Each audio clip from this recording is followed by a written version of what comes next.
Welcome to the African History Podcast, brought to you by African Campfire Stories. Our website is www.africancampfirestories.com. We are available on platforms such as iTunes, Spotify, Google Podcasts, and YouTube. Please help to create awareness of African history by sharing this podcast with friends.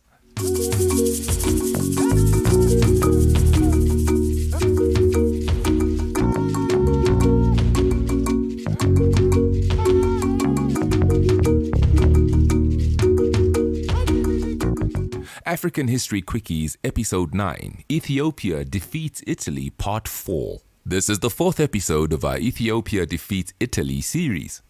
On this episode, we will take a small break from the battles and provide a background on the man who would be leading Ethiopia on their further wars with Italy. We will also provide a background on the ideology that fueled the mentality and outlook of the Ethiopia that fought the Italians in the 19th century.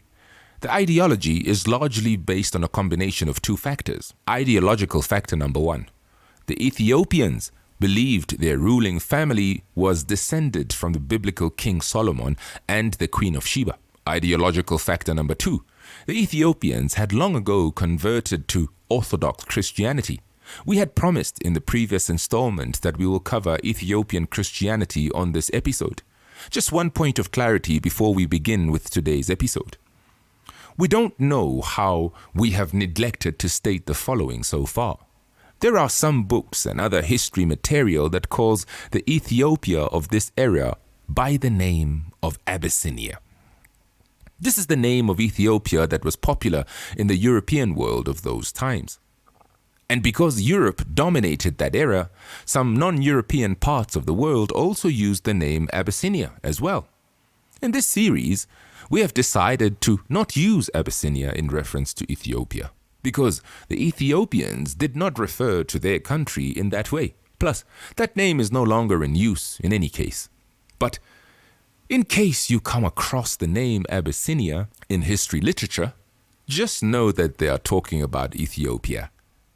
Another important point. Please note that this series does not provide a conclusive history of Ethiopia. In the future, we will cover Ethiopia in more detail. This series is strictly about providing a summary of the wars between Ethiopia and Italy in the 19th century. However, we have and we will continue to cover some additional stories that will provide background and context for this series. Today's episode is one such example. Now, let us proceed to today's story. In the previous episode, the Italians and the Ethiopians clashed at the Battle of Dogali, a battle that took place in 1887.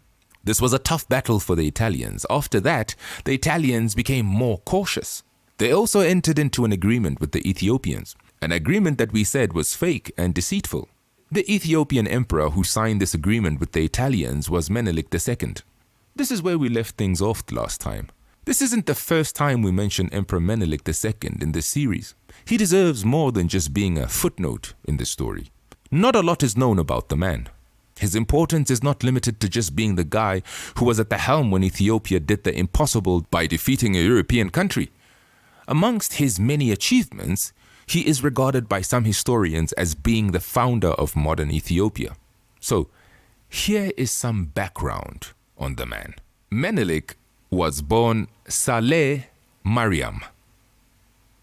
He was born to a Negus of Shewa, so he would eventually inherit the title of Negus of Shewa. Negus means monarch or ruler in the Eritrean and northern Ethiopian Semitic languages. Shewa was located in the middle of modern-day Ethiopia. In fact, the Ethiopian capital of Addis Ababa is located in what used to be the Kingdom of Shewa.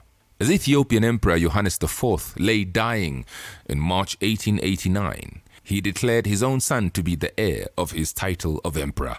Yohannes had been wounded in a battle in one of his many battles with the Mahdist armies of Sudan.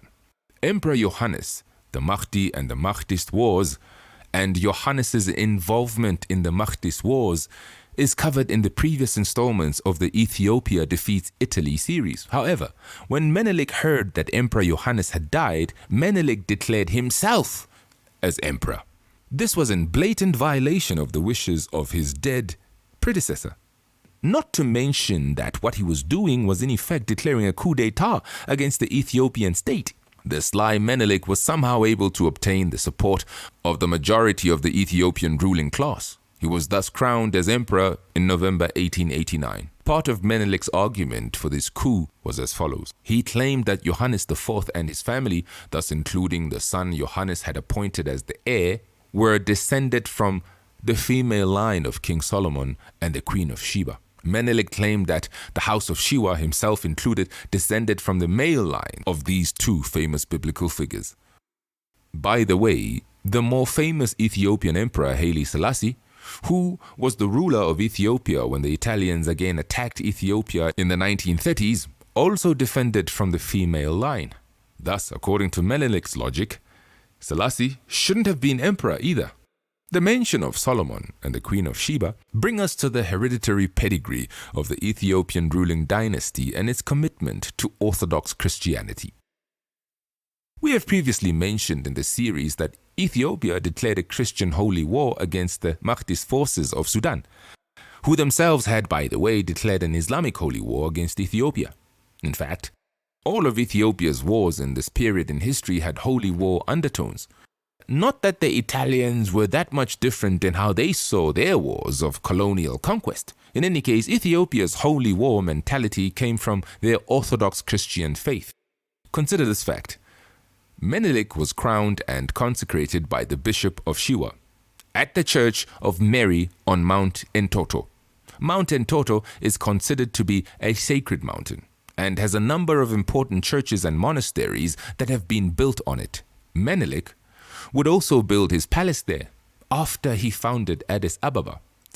For those of our African brothers and sisters who are probably thinking that Ethiopia's wars against Italy were some kind of Pan-African endeavor, hold on for a second. There was no Pan-Africanism or pro-Africanism back then. The Ethiopians primarily saw these wars with Italy as being about defending their imperial and colonial rights. They didn't want Italy coming over and taking their colonies in places like Eritrea nor anywhere else for that matter.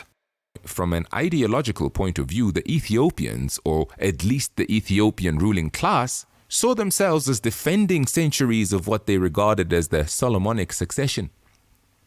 There is an Ethiopian tradition that states that when the Queen of Sheba visited King Solomon in Jerusalem, a story from the Old Testament of the Holy Bible, she conceived a son named Menelik I.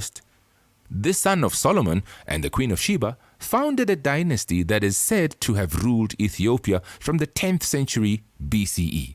It seems there are no available historical records that provide evidence of this.